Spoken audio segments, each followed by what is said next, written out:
Assalamualaikum and welcome back to Zaf channel, guys.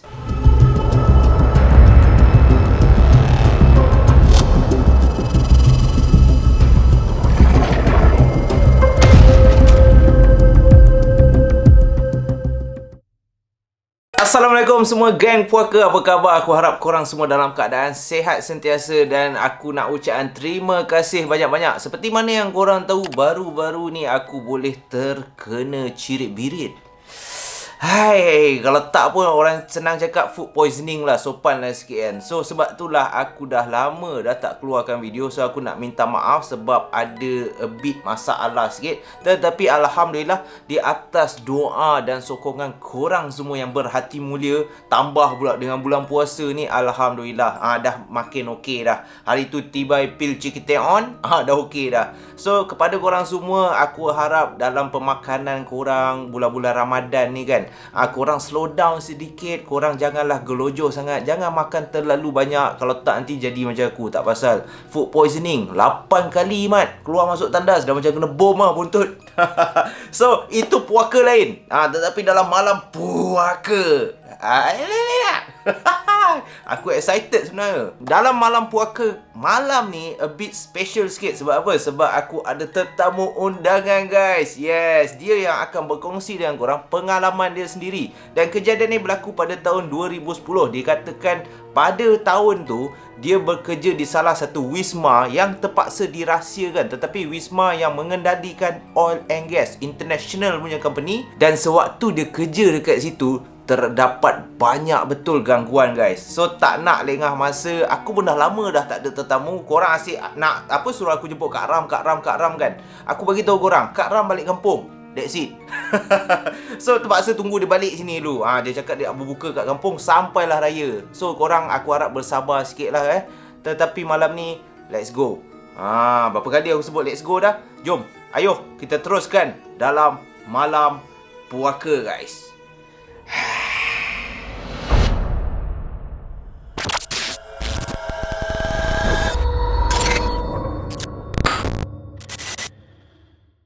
Assalamualaikum, what is up everyone? It's me, Gizri in the house. Welcome back to Zaf channel. Aku harap korang semua yang mana tengah menonton ni berada dalam keadaan sehat walafiat dan happy selalu. Jangan stres, jangan sedih-sedih, guys. Trust me, it is not good for your health. Dan trust me again, this is true story. Pertama sekali, sebelum aku mulakan kisah aku pada malam ni, aku nak ucapkan terima kasih kepada Zaf channel kerana sudi mengajak aku untuk berkongsikan pengalaman seram aku. Bukan pengalaman jenayah. Kalau korang nak tengok pengalaman jenayah, bukan aku sendiri, tetapi cerita-cerita jenayah di luar negara ataupun di dalam negara ataupun di mana-mana sahaja, korang bolehlah tekan link di bawah. Aku harap Zaf tinggalkan link channel aku dekat bawah. Terima kasih, guys. So, tanpa lengah masa, nama aku Gizri and this is my story. Kejadian yang aku nak kongsikan dengan korang pada hari ini mempunyai beberapa persoalan yang aku ingin persoalkan dekat korang semua, guys. Aku nak tanya korang, berapa ramai antara korang yang pernah bekerja overtime ataupun kerja lewat malam? Korang akan tinggal di office pada pukul 12 tengah malam dan ke atas untuk menyiapkan segala kerja korang yang korang tak siap. Tak kisahlah sama ada kerja korang terlampau banyak ataupun korang memang jenis pemalas, jadi korang terpaksa buat sampai overnight. Pernah tak korang mengalami sendiri beberapa gangguan office ataupun beberapa gangguan sewaktu korang tinggal untuk menyiapkan kerja korang dekat office tu? Dan itulah yang terjadi pengalaman aku sendiri, guys, yang aku ingin kongsikan dengan korang pada malam ni. And trust me, guys, it's really scary, guys. Kejadian yang aku nak kongsi dengan korang ni berlaku pada tahun 2010. Dan pada tahun 2010 tu, guys, aku masih lagi bekerja, salah seorang pekerja di salah satu international oil and gas company, guys. Dan aku ditempatkan di Wisma Aku terpaksa rahsiakan nama dia. Tetapi Wisma Oil and Gas ni terletak betul-betul di tengah-tengah bandaraya Kuala Lumpur yang megah tu, guys. So nampak tak betapa hebatnya aku pada masa tersebut. Jadi pada tahun 2010 tu aku telah pun bekerja di International Oil and Gas Company tu selama 6 tahun guys. Dan sepanjang 6 tahun tu aku tidak pernah mengalami kejadian misteri ataupun kejadian seram. Tetapi kejadian yang aku nak kongsi dengan korang ni berlaku terhadap diri aku sebaik sahaja tempat office aku dipindahkan daripada tingkat 5 ke tingkat 6 guys. And trust me again, it's really scary guys.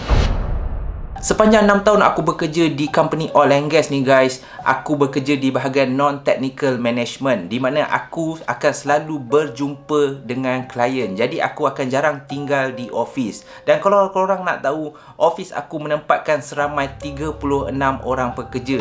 Dan sebanyak 36 orang pekerja tu, aku dan bos aku sahaja yang ada office. Nampak tak? Aku bukan nak belagak, tetapi itulah layout office aku. Aku nak bagi tahu korang 36 pekerja. So 34 orang pekerja. Office dia dekat luar. Jadi office aku dan bos aku bersebelahan. Jadi aku boleh nampak office pekerja-pekerja lain. Okey? Sebab apa aku bagi tahu korang layout office aku? Sebab kejadian ni akan melibatkan di dalam office aku. Jadi korang bayang, aku terpaksa jumpa klien almost every single day. Trust me guys, it's really tired. Memang penat guys apabila kita terpaksa jumpa klien, keluar jumpa klien kan. Terpaksa enjoy dengan diorang, pergi makan apa semua. Untuk apa? Untuk menyiapkan kerja. Dan akhirnya kerja paperwork aku tertunggak banyak. Dan sebab itulah apabila setiap kali jumpa klien, aku terpaksa stay. Lepas saja habis jumpa klien, aku terpaksa stay di office aku dalam masa yang lama. Jadi aku akan balik sekurang-kurangnya pukul 1-2 pagi guys. Tetapi sepanjang aku balik pukul 1-2 pagi, tidak pernah pun aku terkena apa-apa gangguan. Sebaik sahaja daripada office kita orang yang berada di tingkat 5 pindah naik ke tingkat 6 wisma tersebut, it's really berpuaka guys. Tingkat 6 tu, wow, aku tidak boleh lupakan kejadian yang aku alami ni guys. Apabila kita orang berpindah daripada tingkat 5 ke tingkat 6 guys, korang mesti rasa yang jawatan aku pun tengah naik ataupun aku telah dinaikkan pangkat. Rupanya tidak guys. Sebab apa? Sebab tingkat 5 renovation.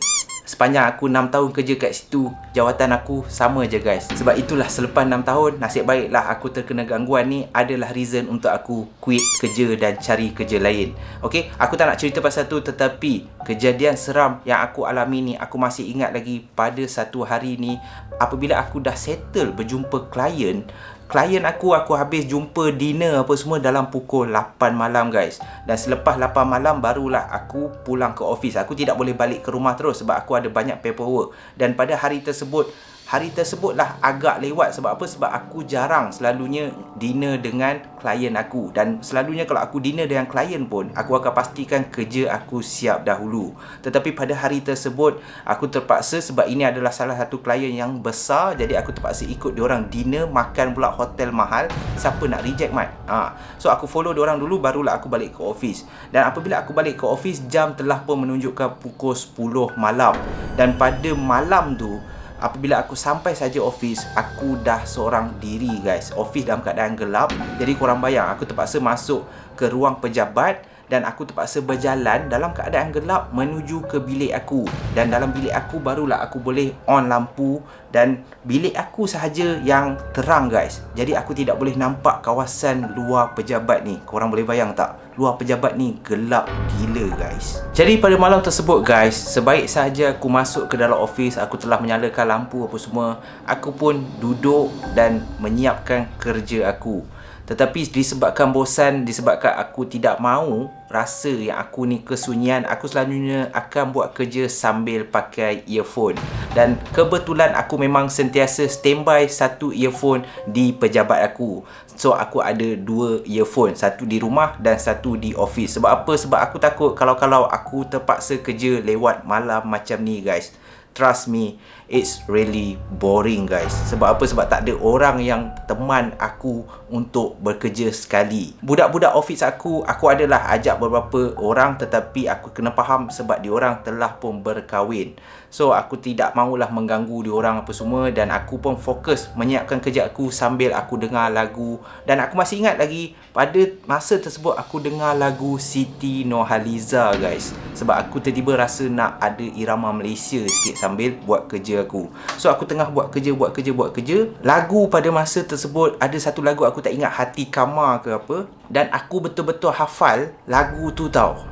Tapi yang menyeramkan, sebaik saja sampai waktu chorus lagu tu guys, aku terdengar ada bunyi sayup-sayup kedengaran, bunyi seolah-olah perempuan menangis guys. Dia bunyi di belakang lagu tu. Contohnya depan tu tengah lagu Siti tengah nyanyi, di belakang tu aku boleh dengar ada suara yang seakan-akan bunyi dia macam ni guys.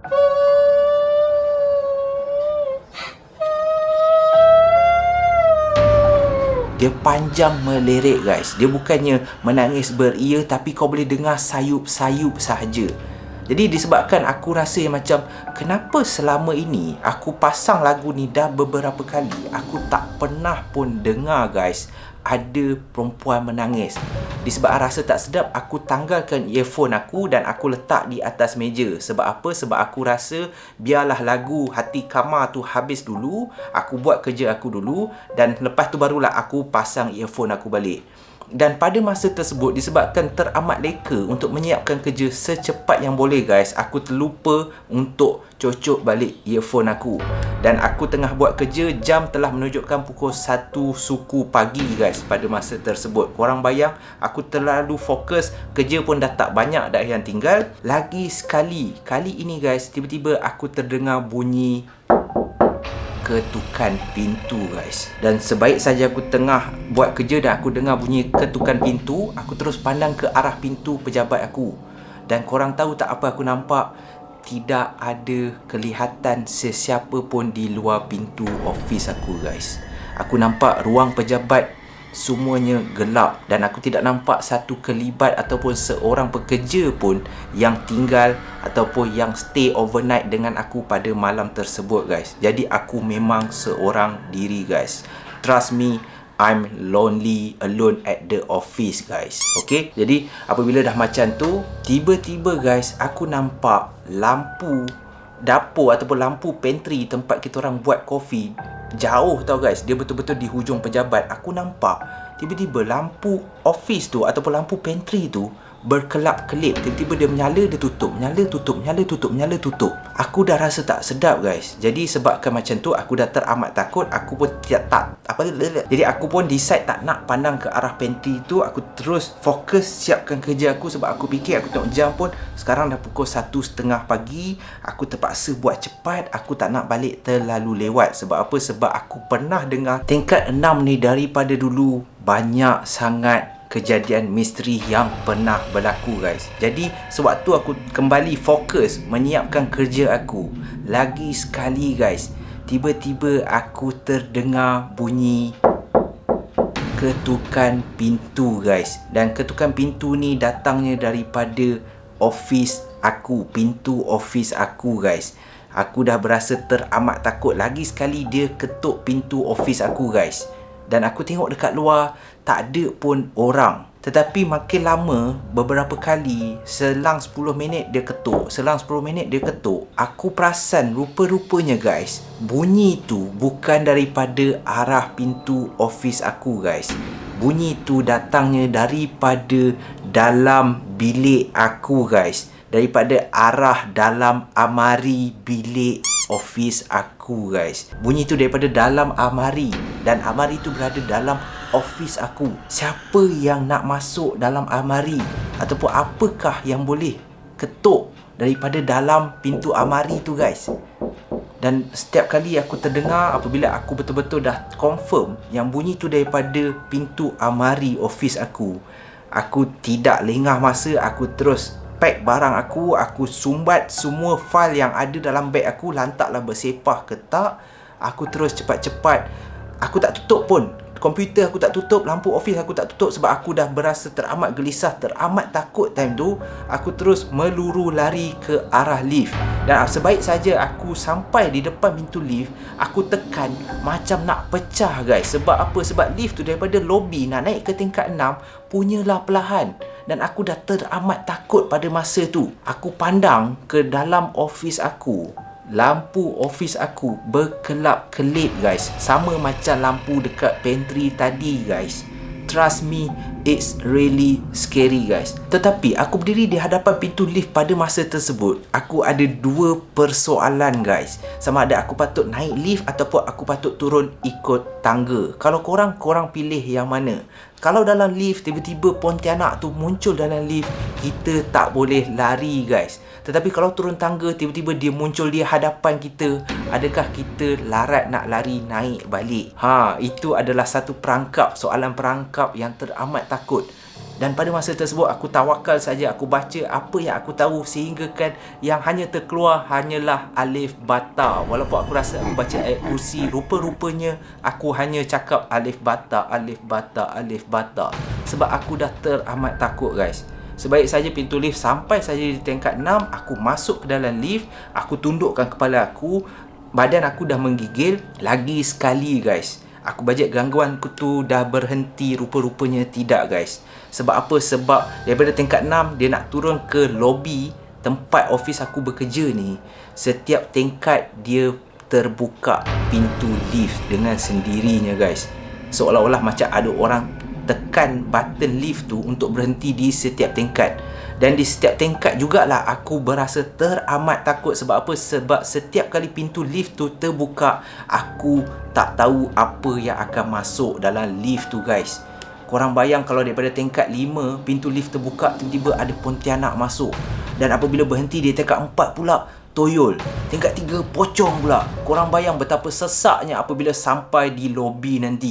Aku dah macam-macam dah fikir. Aku dah teramat takut time tu. Tetapi nasib baiklah setiap tingkat tak ada apa pun yang memunculkan diri dia di hadapan pintu lift. Dan aku bajet, alhamdulillah, tolonglah sampai lobi. Tetapi malang sekali apabila pintu lift tu terbuka di tingkat 1 guys. Korang tahu apa aku nampak? Aku nampak ada satu susuk tubuh yang berpakaian putih berdiri betul-betul di hadapan pintu lift guys. Aku dah teramat takut, aku dah menjerit, aku dah hampir menjerit dah pada masa tersebut. Sebab kelibat putih tu betul-betul berdiri sebaik sahaja pintu lift terbuka, tercegat di hadapan pintu lift. Dan aku dah menjerit guys. Rupa-rupanya guys, nasib baiklah, alhamdulillah, itu hanyalah security yang buat rounding dekat office aku guys. Aku dah teramat takut apabila dia nampak aku macam tu. Security ni tegur aku, yes. Dia cakap yes. Dan aku pun cakap, oh nothing. Aku cerita dekat dia guys. Sepanjang dalam lift daripada tingkat 1 nak turun ke lobby tu, aku cerita kat dia yang aku dah terkena gangguan di tingkat 6. Aku tanya dia macam mana semua ni. Rupa-rupanya guys, apabila sampai lobby je, barulah aku tahu rupanya dia security warga Nepal. Yang dia tahu hanyalah yes, no, goodbye. Patutlah sepanjang aku cerita dia tidak memberikan reaction guys. Apabila aku cakap aku ternampak hantu, dia just cakap yes, kadang-kadang no. Walaupun aku tak tahu kenapa dia cakap no. Padahal aku cerita, bukan aku persoalkan persoalan ke apa. Aku bercerita kat dia, tiba-tiba dia no, tiba-tiba yes. Dan akhir sekali tiba-tiba dia cakap goodbye. Rupa-rupanya barulah aku faham itu sahaja 3 bahasa yang dia faham guys. Dia tak tahu pun hantu tu apa. Buat penat aku je cerita. Jadi itulah pengalaman yang aku alami selepas saja kejadian tu guys. Walaupun aku banyak kerja yang terpaksa aku siapkan, aku akan cuba cari jalan untuk siapkan kerja aku secepat boleh. Sekurang-kurangnya aku tidak perlu balik lewat sehingga 1-2 pagi. Sebab trust me, it's really scary guys. Aku tak nak terkena lagi gangguan macam tu guys. Dan alhamdulillah selepas daripada kejadian tu tiada gangguan yang aku alami, sehinggalah aku berpindah bekerja di tempat lain. Jadi itulah pengalaman aku yang aku nak kongsikan dengan korang pada malam ni. Aku nak ucapkan terima kasih kepada Zaf Channel sebab sudi mengajak aku, Gizri in the house. Trust me, it's me guys, Gizri, untuk berkongsi kisah dekat Zaf Channel. Jadi kalau korang sudi, pergi dekat bawah, Zaf dah tinggalkan link ke channel aku. Korang tekan subscribe dan aku rasa Trust me guys, korang akan entertain dan terhibur dengan segala kisah jenayah yang aku sampaikan di channel aku. And insyaAllah, I will see you again guys. Stay safe, stay healthy. Selamat menyambut bulan Ramadan. Kita dah nak raya guys. Stay safe. Bye-bye. Assalamualaikum. Jangan tak puasa guys.